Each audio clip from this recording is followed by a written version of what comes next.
সবুজের মিশ্রণ। এটি হচ্ছে লাল শাক। এই লাল শাকের নাম হচ্ছে মুন্নি লাল শাক। প্রিয় দর্শক, আসসালামু আলাইকুম। ডিআর এগ্রোর পক্ষ থেকে সকলকে শুভেচ্ছা।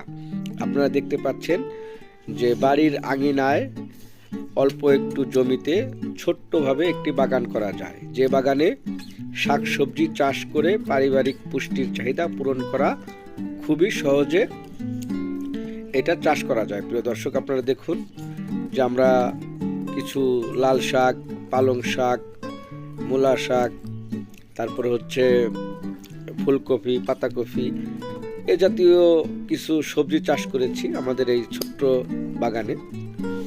তো এইখানে আমরা সমস্তটাই আমাদের যে অর্গানিক ফার্টিলাইজার সেটা ব্যবহার করেছি। তো আপনারাও এরকম বাগান করতে পারেন। ভালো থাকবেন।